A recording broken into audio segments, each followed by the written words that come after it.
The 2010 Belhaven Best Scottish Club Handicap Championship finals this year came from the Duke's course in St Andrews.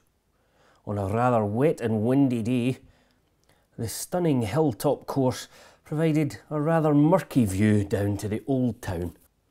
But with a national title at stake, involving more than 25,000 club golfers from 280 clubs, the championship was to be played to a climax today with no stoppages for rain, unlike the Ryder Cup down in Wales. And as the golfers were treated to a nice breakfast in the clubhouse before taking to the tee, they could see what was on offer: the trophy, the title, the prizes and the prestige. Graham Baird from Belhaven tells us why they think it's so important to be involved in this particular tournament.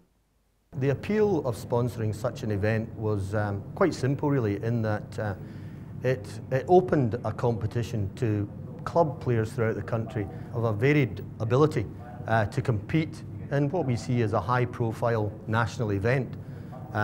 It's competitive, it's social, it's inclusive, and more often than not it gets a lot of players to see other courses, culminating in playing at the Duke's today at the final.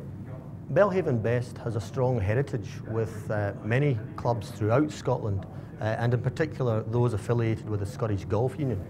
I think when we started our sponsorship we supplied around about 80 clubs in Scotland, and over the years that has grown to 250 today, and in conjunction with that we're selling 1 million pints, and that speaks volumes in itself.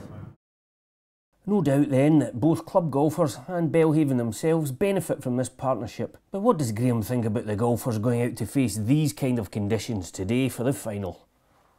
We're looking at what's been going on in Wales and the delays down there, but you look outside and the conditions are very similar, and I have to take my hat off to all those participating today in against the elements, fighting not only the course but the elements themselves. So good luck to them all.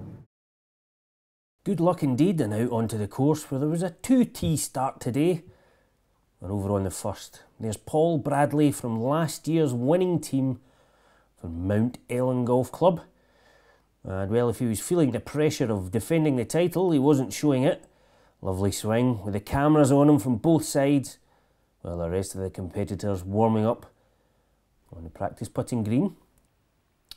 His partner, Graham Kilpatrick, playing off a handicap of 1, was also out to try and defend the title, and they came very, very close, eventually losing out on a count back. And as the weather closed in and the competitors wondered how to cope with it, they weren't the only ones. Well-respected golf photographer Andy Foreman there, sheltering in the boot of his Land Rover.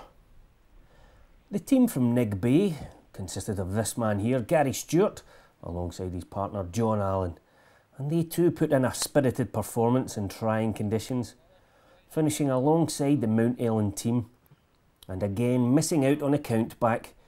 Indeed, 5 teams tied their scores at the top, all finishing in 3 over par, making it a nail-biting finish in the clubhouse. But that was still a few hours away, and one of the other teams tied on 3 over was Kinross, and that was Robin Caldo from Kinross missing his putt. But this is his partner, Jason Thompson, showing what partners are there for, holding a magnificent putt here on the 8th to earn a par 3 for his team and a pat on the back. As the day progressed, the golfers and the course took a real beating from the weather as the rain poured down, but both golfers and course stood up to the test well, although it could take a little while to get yourself warmed up. Andrew Cargill from Baberton, playing the 10th, his first hole, well, perhaps he skipped a little bit of his usual warm-up routine and looking to float in a lovely lob wedge close to the pin, well, decided to thin it right into the bank, although ending up in the green, you have to say, was a good result. Over onto the par 3 12th, Jim Black of Bridge of Allen proved that, well, he was up to matching the conditions at least early on. The Bridge of Allen team finished 5 shots off the pace at 8 over, but there's no denying the quality of this tee shot. Another man up to the challenge early on was John Haxton from the Falkland team, playing alongside David Haxton. They were one of the 5 teams who tied for the lead, losing an account back at 3 over, and it's no wonder with shots like that. Spare a thought though for some of the other golfers out in the course who perhaps were struggling a little bit more. Paul O'Brien, playing from Niddrie, who finished the day at 15 over, rather further down the leaderboard, well, what he lacked in quality of scoring he certainly made up for with inventiveness, but still a way to go to the green here on the par 3 12th. As ever, the SGU like to give the tournament as much of a professional feel as possible by bringing out the scoreboard and keeping the players informed. And well, that was the halfway leaderboard. And with the players knowing exactly what was required of them, well, the conditions made it as much a battle of willpower as it was a test of golfing skill. And one man who saved his best till last was Ian O'Neill from Michelin Club, sinking a magnificent putt here on the 9th, his last. And well, it was a little too late, as the Michelin Club team just missed out on the top spot by 1 shot. But nice to have that one on camera.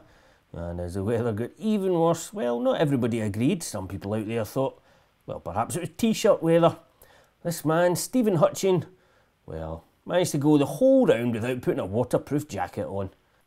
Impervious to the weather, they're obviously made of tough stuff up there in Cruden Bay. Now, we saw this man earlier, Jason Thompson from Kinross. Well, he wasn't to know it, but this putt on the 18th, well, if that had dropped, his team would have won. But we saw earlier he contributed and played well, and handshakes all round from the team from Scotscraig, and perhaps just congratulating each other and making it through 18 holes. Back over onto the 9th for the final hole, and Steve Allen from the McDonald Club, well, he too was looking to finish with a flourish, and that was a magnificent chip as he helped the McDonald team finish at 6 over, just 3 off the pace. Another team who may have felt they were a little bit off the pace with only 3 or 4 holes to go was the team from Ranfurly Castle in Bridgewere. But Colin McDonald, well, he was determined to drag them back into the fray, and well, some of the other competitors were sloping off to the clubhouse, defeated by the course and the weather. It was Colin McDonald who went on a birdie blitz towards the end of the round, and here sank a very important, tricky 5-foot putt in the last, which gave his team victory. And we caught up with Colin and his teammate Crawford Mackay in the clubhouse to get their thoughts on the day and also to find out how they made it here to the Dukes for the final. We actually played a club, Stableford, in the beginning of June, wasn't it? Yeah. So we actually qualified first and second in that, and then we went to Cochrane Castle for the regional qualifier for that. So we qualified in 7th position in that, and then we got our way through to this final. It's very nice. It's a nice course. Yeah. Just a bit damp out there. Yeah, it was a fantastic course. Good condition. And the secret of their success today? I think it was just grinding out, because it's never over until it's over, to be honest. So congratulations to Crawford and Colin from Ranfurly Castle, winners of this year's Belhaven Best Club Handicap Championship Grand Final.